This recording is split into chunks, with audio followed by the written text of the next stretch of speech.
this is one of New Zealand's darkest days.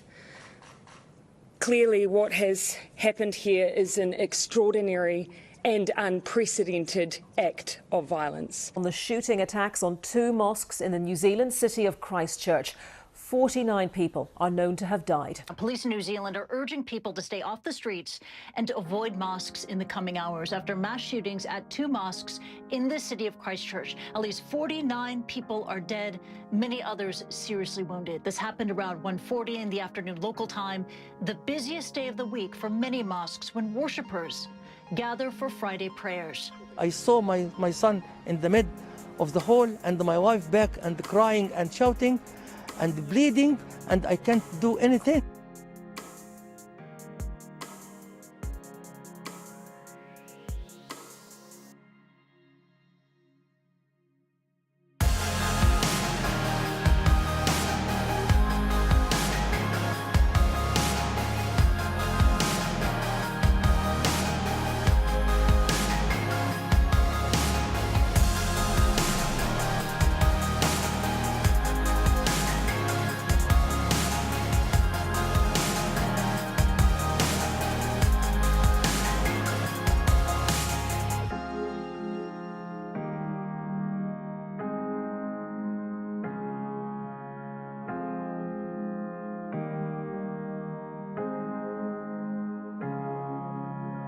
So I am on my way to a masjid, which is a mosque. Yeah, it's a place where Muslims gather for worship, and it's Friday. And so if you know anything about Islam, Friday is probably the most important day of prayer. So for sure, there are people gathering as we speak, as I drive. Yeah, the prayers start at 1 o'clock, but looks like I'm gonna get there just 5 minutes before the prayers. So I'm hoping to talk to the Imam there, Imam Qassim. I looked him up, and dude's legit. Man, basically, I just want to go and just show up and see what happens. Really, I mean, this is my first time actually going to a mosque since I've been here in Oceanside. I've been to mosques before. I mean, I lived in the Middle East. So when I was about 12, I moved out of my country, my birth country of Sri Lanka, to a country called Oman. Oman is a country very close to Dubai. Yeah, it is a predominantly Muslim country. And yeah, the reason we moved there was because my mom had already been working there in Oman, and so she worked the papers out for my dad and my sister and myself to emigrate from Sri Lanka to Oman. Some of the best years of my life, really.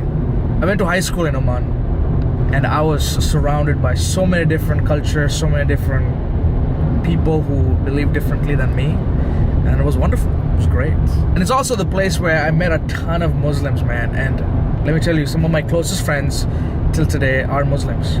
So that's why when I heard the news of what happened in New Zealand yesterday, it just broke me, man. I'm preaching tomorrow, guys. I'm supposed to work on my sermon. Like, I haven't written half the sermon, and tomorrow I'm preaching. So, I planned the whole day to just kind of sit down and work on my sermon, work on my message for tomorrow, get my heart right, get my mind right. But then this happens. That's all it took. I read that news, I talked to my sister, and we processed things together. I called up some of my friends, one of my good friends, Nuzha, she's in New Zealand right now. Fortunately, she was not in Christchurch when this happened. But yeah, it just got me. I'm thinking about all these families that have lost their, husband, their son, family members. They just went to pray. Jeez. Anyhow, it's just too much. So here I am, going out on a limb and trying to get to a mosque right now to do nothing more than to offer words of comfort, give space, just to kind of sit in with the community just a little bit to see just to show solidarity, with them. It's during these moments that I miss Oman a lot. I miss being back in Oman. I miss the shawarmas. I miss the falafels. I miss the amazing food, the heat. Most of all, honestly, I miss Muslim hospitality. It is, bar none, the best kind of hospitality there is. Middle Eastern hospitality is unparalleled. It is bar none, really. They literally make you feel like you are part of their family, and as if they've known you for so long. It's incredible. So I miss all of that, and so I just feel I don't know what to do, and so this is just me going out to a mosque and just to offer support. By the way, this is not who I am. Like, this is not the type of person I am. I used to kind of go to protests and stuff. When I was in Berkeley, we protested this guy who was put back into the faculty of Berkeley, but the problem was he was arrested for sexual assault. So we protested that. We were part of a march, but that's not me. That's not the kind of things I do. So for me to do this, I don't know. I just feel like I just want to be there for people right now. Anyhow, so yeah, let's see what happens. Hopefully I can get some conversations. If not, that's fine. I just want to be there for people. I don't even know how I'm gonna record all of this. Maybe I'm not supposed to record anything while I'm there, but I don't know. I just don't know. Bottom line is I just want to kind of record this experience and see what comes out of it. All right, see you on the flip. I think I'm almost there. 3 hours later. That was, oh my goodness. Oh my goodness! What? That was so cool. Okay, so here's what happened.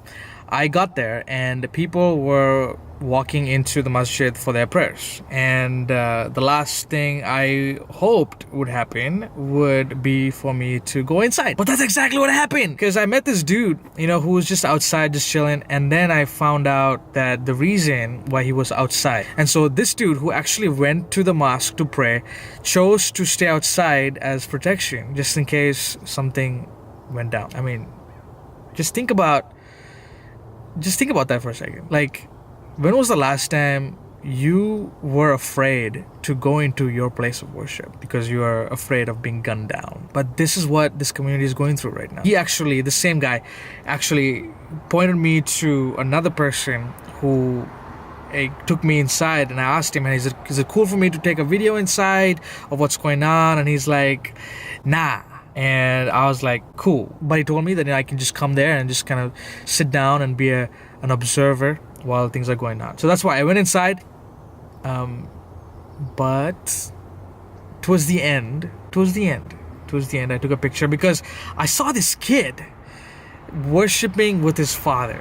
I just could not let that pass. I just thought that was the most beautiful thing. If that's a fault, if I shouldn't have done that, I'm so sorry. My bad. So then I asked him if it was cool for me to actually meet the imam and to have a chat with him, if possible. And then he's like, let me just find out if that's a possibility. And so he went inside, and then he comes back and he's like, yeah, the imam wants to see you. And I was like, what? So I was super excited. And so there we were, man. The imam, myself, my homie, and this guy named Mike who was there as well. And Mike, check this out, Mike, and you'll see Mike. Mike is another Christian who just showed up for the same reason that I showed up to the mosque, to show solidarity and support for the Muslim community from a Christian standpoint. He was there, and then we had this amazing conversation, this 4-way conversation. And so check it out. I canceled a class so I could be here just because I thought it was Oh, thank you, Mike. Thank you for coming today. You always support us in such times, Well, it's I definitely feel with you guys. And the moment I heard this, I was just very upset and sad. And so, You bring that, you strengthen the hope that humanity exists. It's not about the religion, faith, color. It doesn't matter though. Hate is hate. And it's wrong. And hate is ugly. It's wrong, yeah. Yeah. Either it's against Jews, against Muslims, against blacks, against Hispanics. It's not right. Honestly, like when I was praying today, like if you wanna talk honestly, like I'm the imam here in the masjid here, and like right away it popped up to my head that the other imam who was just walking back to his house from the masjid, from the mosque where he used to go, then he's going back to his house for like it's a very close distance, and then because he's wearing this.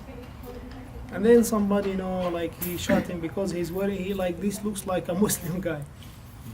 And then when I'm coming on my way, I'm wearing this, maybe, somebody want to copycat this person, let's do it, Also when I was praying, it comes to my head, maybe another crazy guy, he comes and do the same thing. I same thought to me, and first I was gonna stay outside. But then I was like, we can't just let this fear break us. Shake our faith. So those fanatics, we don't think that they represent the whole. So they are just. This is individual incident, and because we live in the country for such a long time, myself, like almost 18 years. I know how the people they are considered. I'm not gonna hide it. Like these incidents, they scare us. Yes, we get scared. When we come to prayer, this state of fear is gonna still gonna live with us for I'm not gonna say for months. No, it's gonna live with us for days. Whenever I come to the mosque, I will feel like I have to be careful. I have to watch around. When I pray, I need to do my prayer as short as I can. So because when you are praying, you have to be focused. You don't look around. So we ask God to make this time an easy time for us. We Muslims are peaceful people. But what can we do? We have to live with it. Have to live with it. Yeah. Wow. Unfortunately, this is the beginning too. There are even currently in America, there are hundreds and hundreds of these cases like this are under investigation. Though there are about over 300 and 400 people got arrested. They were actually planning attack against Muslims. And then if you heard that, actually they found out right after the shooting there were 3 or 4 cars had bombs inside too. They were able to disable the bombs. Could have been much worse. And over there, they were doing the same plot. There are a bunch of people involved though, and they I think maybe had four people. Yeah, the 4 got arrested so far though, but there are actually more than I believe. So maybe it could have been worse. Could have been worse. Imagine, once they start shooting inside, people run outside, and then the bombs blow up. The imam and his son both actually They got passed away. Yeah, somebody told me that there is a brother was in front of the mosque, and he said, when we see when the gunman walked in complete black outfit, so he said, "Welcome, brother." And the brother was the last word that he said before he passed away. He even welcomed him, so not knowing that. And then he just not knowing that he's about to go and. This means this person is not. If he understand what he's saying, then he wouldn't do so, But the support of the churches we got, we have Mike here almost every Friday we see him. And he's coming and showing his support, friendship and support. And brother Kevin also, he came to show his support. What was this, Though he's not one of the Muslims, he's a Christian brother, but still he came to show his support. What was his reason to do this. He knew that the Muslim people, no, this is crazy. The Muslim people, they are good people. Like, he came on his own, nobody invited him, showing his support, and this is what, this leave us with some comfort, actually. These people, they are our society that we live in. Well, as a follower of Jesus, he commanded us to love our neighbor as ourselves. So you guys are our neighbors, and definitely want to love you as I would love a fellow Christian. So yeah, and we appreciate you guys, and your friendship is important. So yeah. We may have different faiths, but we definitely, you're created in the image of God, just like I am, just like Kevin. So yeah.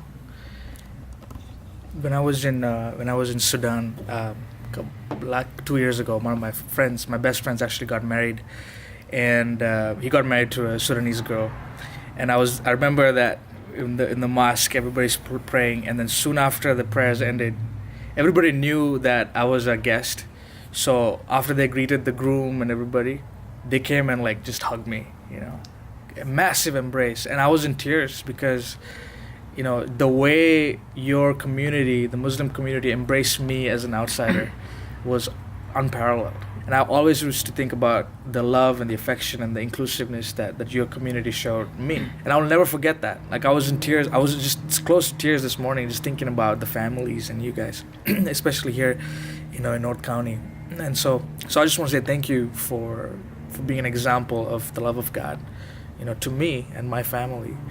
And so hopefully I can keep coming back, and Well, absolutely. we all the time we welcome you and all our fellow Christians, Jews, non-Muslims in general. We welcome everybody.